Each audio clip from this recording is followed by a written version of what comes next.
It's Anna here, and just before we get started with this episode, I am a trustee of RET, the Royal Highland Education Trust, and they are having another one of their amazing gala dinners at Ingliston. I really just wanted to make you aware. Hopefully you might be keen to take a table, buy a ticket, sponsor, donate a raffle prize, or get involved in whatever way you can. So for tickets, go to www.ret.org.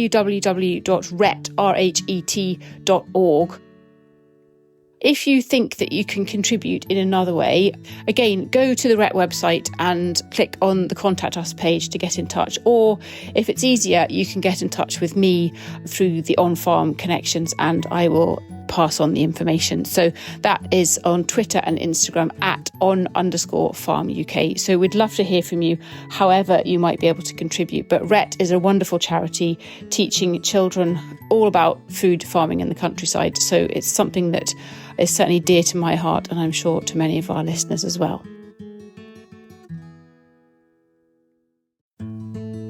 Hello and welcome to the OnFARM podcast. It's Anna here with you today. As we have discussed in the past, Monty is absent at the moment. He's fighting very hard, having chemo and radiotherapy, having been diagnosed with a brain tumour. I had a text from him just this morning and he's feeling upbeat and doing pretty well and hoping actually to get back to a little bit of work in the not too distant future. So all fingers crossed for that. But what his absence does mean is that we're a little bit tight for human resource here at Scene and Heard.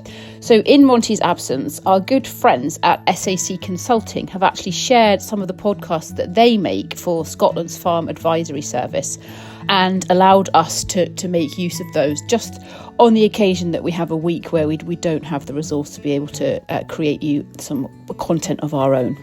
This week we are using one of their amazing episodes and we're heading to Argentina. This is an episode of their podcast called Stock Talk, and they were chatting to an Argentinian farmer by the name of Allan Cameron. Hello and welcome to Stock Talk, a podcast series which brings together livestock specialists, vets and farmers to give you the tools you need to improve your business and embrace the future.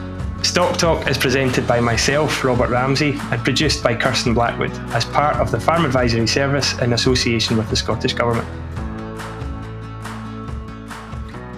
So in a slight change to what we have been doing on this Stock Talk podcast, I'm joined today by Allan Cameron. So welcome, Allan. Could you just introduce yourself a little and then we'll make a start from there?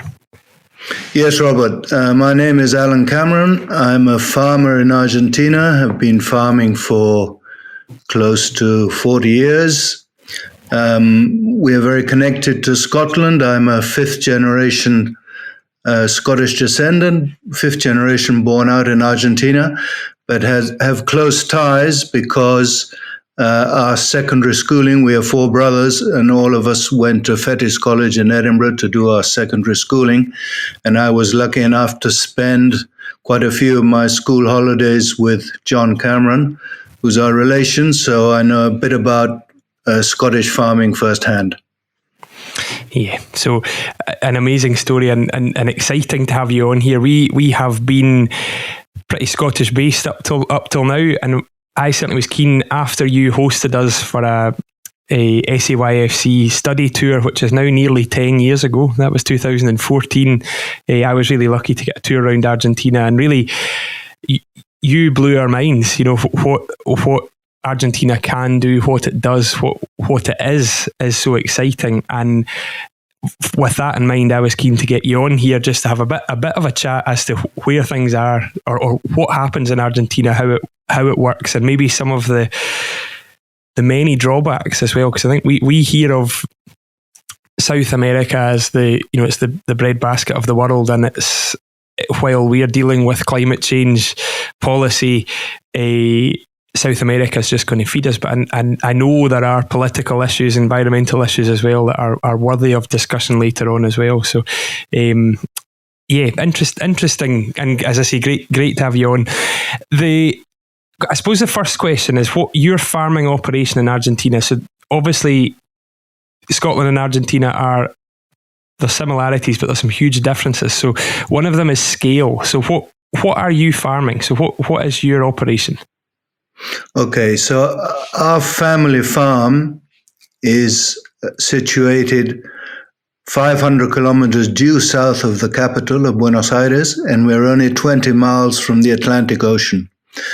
In Argentina, any land that is croppable, wherever you can do agriculture, you do agriculture. Cattle graze on inferior land. This is so, and our particular farm, situated where it is and being so close to the port where all the grain is exported from, or one of the 4 ports where the grain is exported from, our land is all arable.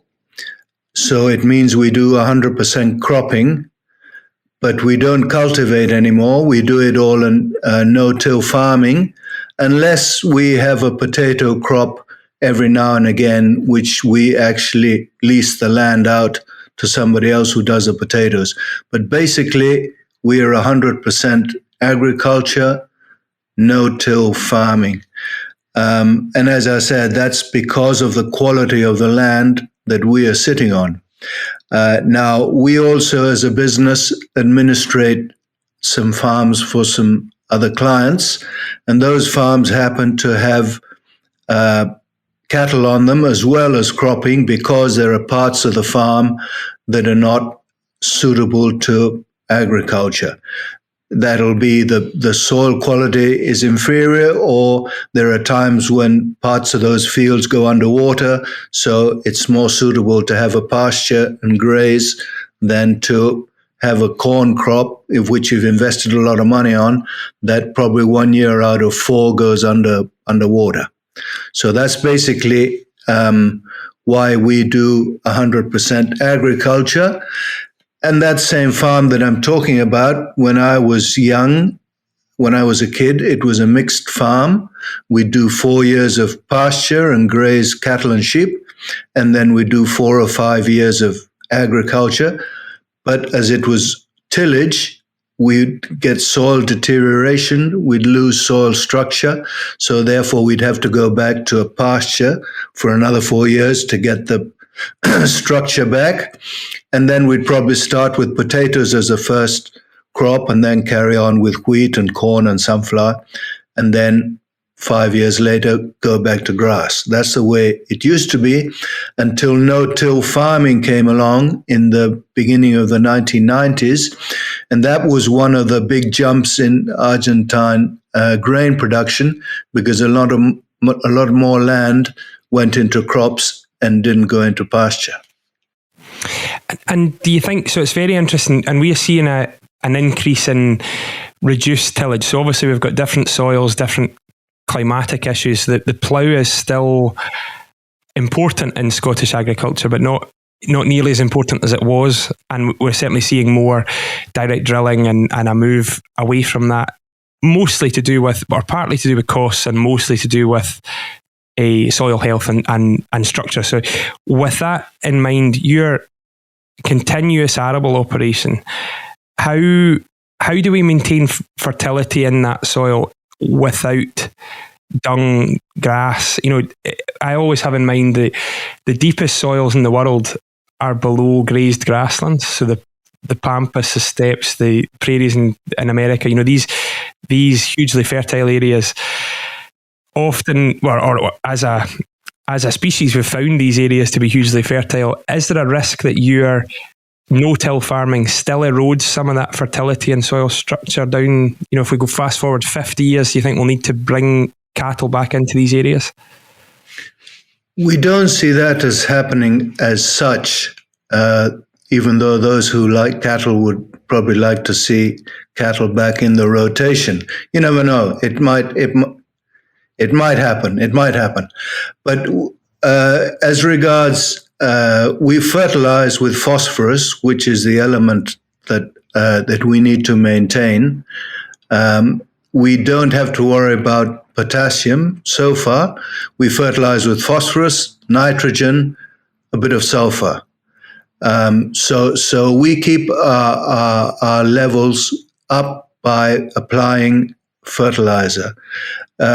We do now incorporate to a certain extent, but we're only starting with what we call service crops, something we will plant between one crop and the next and kill it off.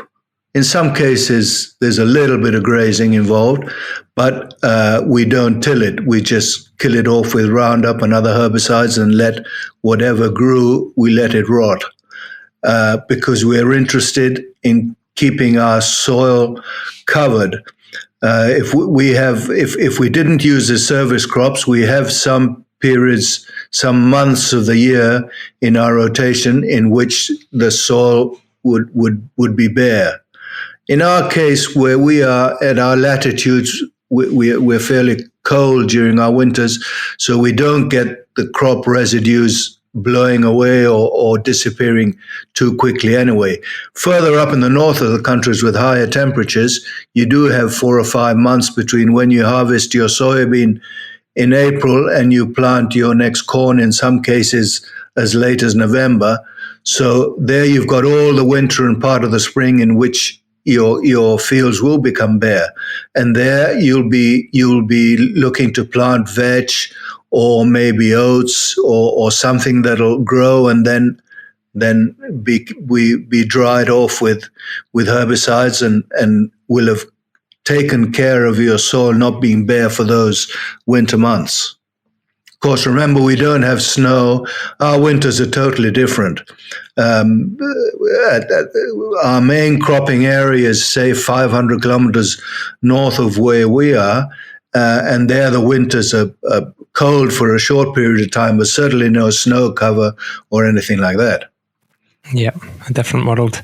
It's the service cropping, as you call it. We now have a lot of cover cropping in Scotland, and it's interesting from a subsidy point of view. So the government, from a EFA, ecological focus area, as part of our basic payment scheme, arable farmers they had a list of options that they had to undertake, and one of them, they could establish a cover crop. And I think it's fair to say that the government dragged most arable farmers kicking and screaming to do this. And then within, maybe say in the last 7 years, the change has been from negative, it's something we've got to do, to something that people are seeing as so positive that they now want to do. And where I have one client where we wanted to look for the absolute minimum and cheapest way of doing it, and he now puts his whole farm in a cover crop, and that's a change in not more than 5 years. So it's interesting to see the similarities there, and certainly you hear, Gabe Brown and all the regenerative agriculture stuff. The living root in the soil at all times is a real, it's a no-brainer, really. The interesting thing I think I found in Argentina was what you term a winter crop. We would establish a crop in the winter and it lies dormant for the winter, whereas you're actually growing and harvesting early spring, isn't it? There's 3 crops in 2 years will be pretty common. Yes, yes. Most of wherever we do what we call a winter crop, which is wheat or barley, planted at the beginning of our winter. We're planting now, June. May, June, July is when we can plant our barley and wheat. We can harvest that at the beginning of our summer, which is end of November, beginning of December, and plant a second crop. This second crop is a summer crop. In most cases, it's soybean, but in some cases, it's corn, and in some cases, it's sunflower. So when we do what we call a winter crop, which is a winter cereal, we've got the opportunity, if we have enough humidity at planting time at the beginning of the summer, to put in a double crop. When we do corn as a main crop, it's the one crop in the year. If we do sunflower, it's the one crop in the year. And we can also do soybean at the end of spring as one crop in the year. But when we harvest these summer crops, we then probably have a period of time, if we're going to a summer crop again, of putting in a cover crop, as I said, mainly of veg or some clovers maybe, or or oats, triticale, that it's also used. So that's the way farming is going. Same sort of thing you were talking about. More emphasis put on looking after our soil, which is our main asset. Then you also mentioned something which is completely different in the UK or in Scotland compared to South America, is subsidies.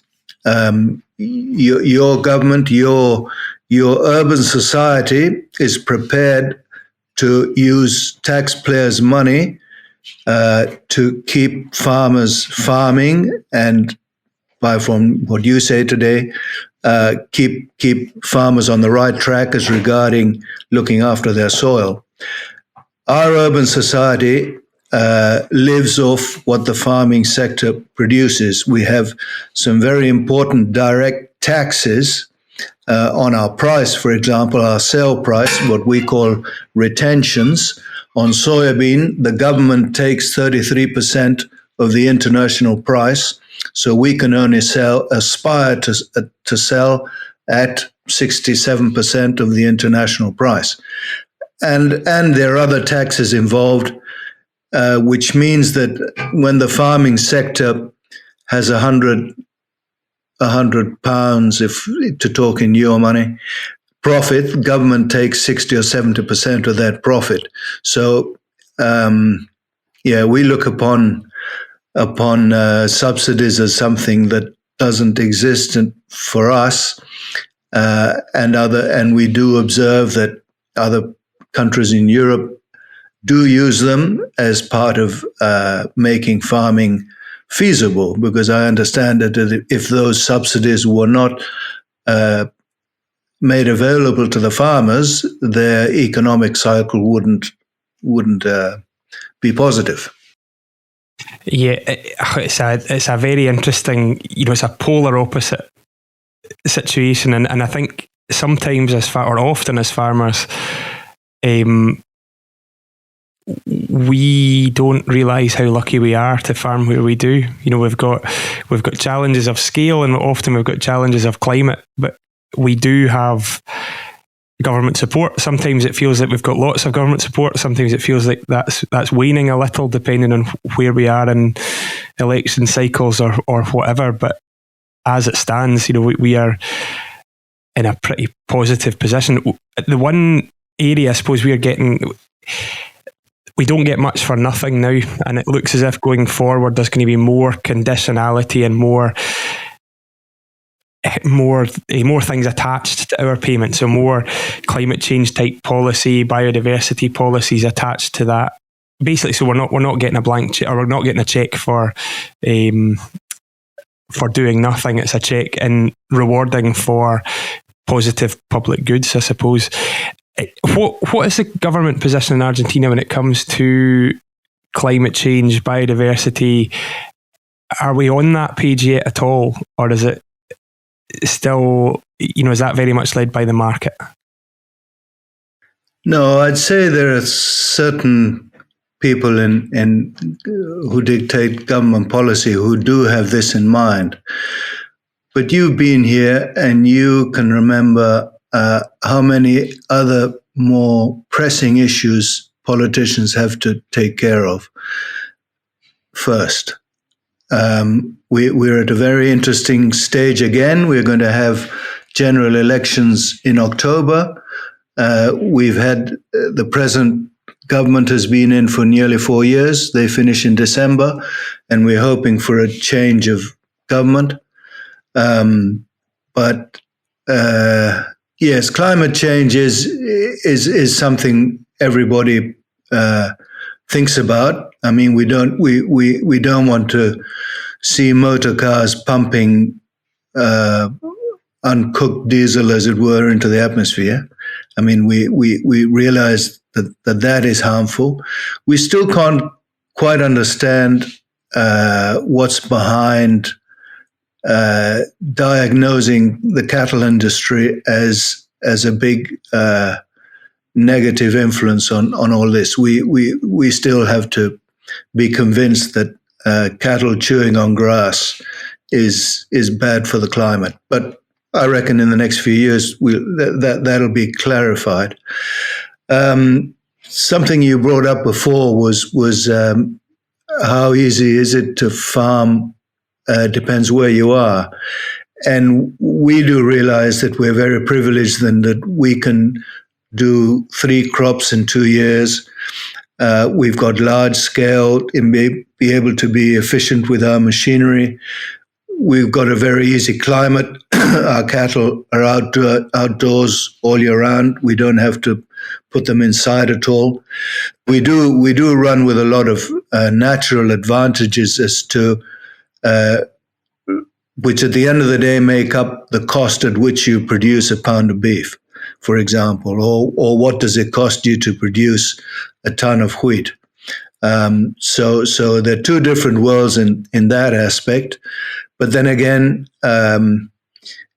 thanks to our own decisions in who we voted to be our governors over the last 100 years, our infrastructure isn't what it is. Our paved roads are not what they should be. And there are a lot of things that we need to address in order to improve. But basically, there are other issues that are probably more important. I mean, when we have to choose our politicians, at the end of the day, we're deciding who's going to educate our children in our country. And we've got a very bad record of poverty and people who haven't had a decent education. So farming is important. It's what we produce. It's what the country lives off. But really, if we want to be a better society, have to start concentrating on these other issues which affect us every day. And it really highlights the global challenge we've got here. The whole climate change story is here, and I think there are debates all the time as to whether it's a cycle or what it is, but our climate certainly is changing. We're just in the middle of just come to the end of a drought in southwest Scotland, which is quite unusual. Things are changing, but it isn't the sole priority. And we often have that conversation with farm businesses. So we deal with farm businesses all the time, and effectively they are, a government is a big business. So the farm business and a government have a lot of similarities. And those farm businesses, we can't make decisions exclusively based on climate change policy or climate change outcomes. We need to make sure there's a cash flow, make sure there's enough money to pay debt, enough money to draw and live off. And that our small business scenario versus that government scenario is exactly the same. It's quite nice to be on this podcast, government funded, listening to someone being critical of the government and not worrying, because it's not Scottish government, it's Argentinian government. So something different. And I think when 2014, when we were across, I think we all left with that in mind, that we are so lucky that we're in it's perhaps a stage of development that our country's at, or where we're at, but we've, I think, a more mature agricultural system. You've got a system where something makes money and you tax the living daylights out it, and make it very, very difficult to succeed. The one thing you did say about, and I'm conscious we're on a livestock podcast, so we better talk about cows, really. So you were mentioning about where cows sit in the climate change story, and we'll not bang on any more about climate change, but the beef system in Argentina is so interesting, and probably what your whole agriculture has been based on up till Roundup Ready soya and recent years. So one, I suppose, for context, one of the most amazing things we saw, or for me, it was probably quite a dull thing for someone who wasn't totally interested in cows, but we went on a visit and saw somebody with a herd of Angus cows who had now taken to burning off. So he was desiccating grass to have a standing crop of hay to make sure that his cows weren't getting too fat grazing this stuff through the winter. And that was the point when we were realising that our highest cost point, so in Scottish beef production, the winter's the killer. So that's the time that we spend all the money maintaining live weight of dry cows. Now, this guy was burning off grass to make sure his cows didn't get too fat on stuff that was costing him nothing. So the pampas, the grassland areas, the beef system, how do we sum up what Argentinian beef production looks like without talking all day? Because I could. There are more than two, but let's just concentrate on two major areas where we do our breeding. There's a depression in the pampas which is prone to flooding, where you'll crop the good land that you know won't flood, but it's too high risk to plant a crop where it probably will flood. The fact that it probably does flood also means that you don't have very high quality pastures, because if you spend a lot of money in planting pasture and then it gets flooded, you've lost it as well. So there's a big area in the pampas where the breeding cow lives on what we call natural grass, which will sometimes get flooded, which will sometimes get a drought and die off, but it'll usually green up and come back again when the water goes or when you get some rain. And in that part of the pampas, the main breed is Aberdeen Angus, because it's the Aberdeen Angus that we have here is a hardy breed. It'll have to calve unassisted, so you'll notice that we're not going for a big frame cow. We got to go for a cow that can calve easily and go through what we consider hard winters, which are lower grass production, and they've got to get through that winter to make it through to the spring when the grass is good again. And then there's another part of the country which is in the north, higher temperatures, and it is where the cattle have been pushed up into, because all the rest of the land that used to be cattle breeding land went into agriculture, because no-till farming came along and made it feasible. And there you'll find that the breeding cow is a crossbred with a Bos Indicus. It'll be a Brangus or a Braford cross with Hereford or with Angus mainly. There are a few herds of European breeds, Limousin, Charolais, or their crosses. But basically, the Argentine herd is made up of pure Angus, pure Hereford, Angus crossed with Braford, so Angus crossed with Brahman to make Brangus, and Hereford's crossed with Brahman to make Braford. These Indicus crosses will be producing a bigger framed animal that'll fatten off at a higher weight and an older animal, over 2 years old normally, whereas the British breeds under 2 years old, and as you saw in the market, we consume a lot of beef at a much younger age than you do in Scotland. Probably steers of 350 kilos live weight, 400 kilos live weight. Even though we're trying to push those weights up, we do get a premium on the lighter animal because of its tenderness for the local market. But and another thing that has changed is a high percentage of our fattened cattle are now fattened off on feedlots, whereas 25, 30 years ago, it was mainly on grass, on alfalfa pastures. And now we got a very high percentage of our cattle go through feedlots. Silage, corn, barley silage, barley consumed as grain as well. So things have changed over the last few years and are changing. Then again, what we export isn't what we would want to export. We have a restriction from our government on what cuts of beef can be exported and what can't. Today, a high percentage of our export is cull cows. 75% of our beef exports today go to China. 20 years ago, that wasn't the case. We were always looking at Europe and the high price cuts, the Hilton cut going to Europe, and a few high price cuts going to the States. And again, that'll change. If the government changes, they'll be much more prone to incentivating production and export. But if this government stays in, they will keep restricting certain exports so that there's enough beef for the internal market at lower prices.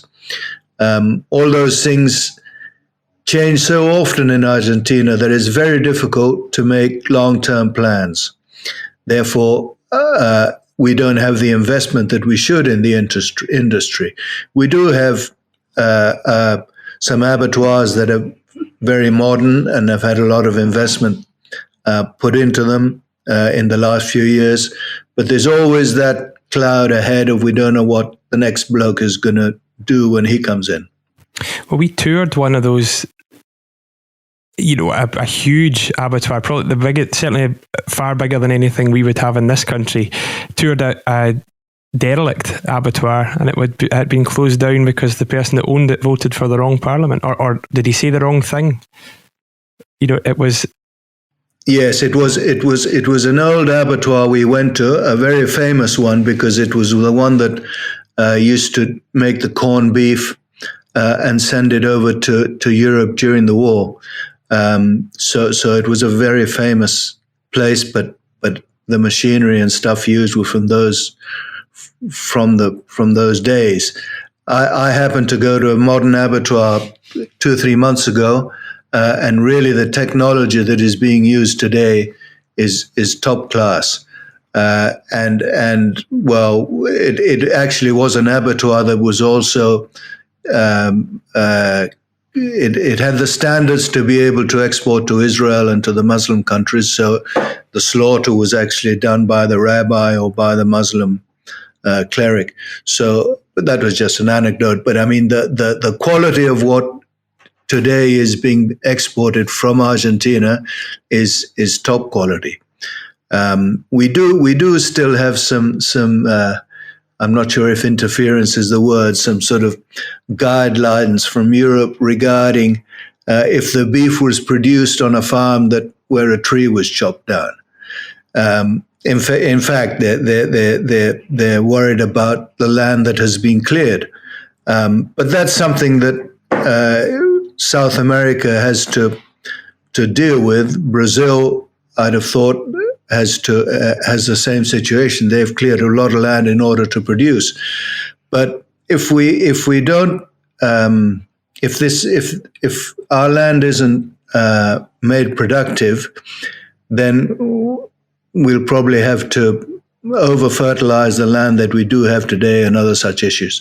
But it's something that with time will be sorted out, I think, because the same happened with our soybean crop. Some European countries would say, well, we won't buy your soybean crop from that part of the country because we know that some of the land was cleared in order to make it productive. But these are the things we deal with these days, and it also ends up affecting the price of food worldwide, because if we're only going to produce on a certain portion of the land we have, well, then we'll be producing much less food. Mm-hmm. And I think seeing what the scrub areas that have been cleared for production obviously have an impact. There's obviously a loss of native bush biodiversity story, but it's not prime Amazon rainforest. It's scrub similar to what we would have here as scrubland. And I think Argentina is obviously also in a different place in terms. Brazil seem to be felling whole scale. There's huge tracts of that country getting opened up every year. Argentina, are you about there, or do you think is there much more that will be cleared going forward? Is the trend still to clear more? there is land that can still be made productive that has, as you say, scrub, low productive forest. No, it's not forest; it's scrubland. But we have undertaken studies in which not everything can be cut down.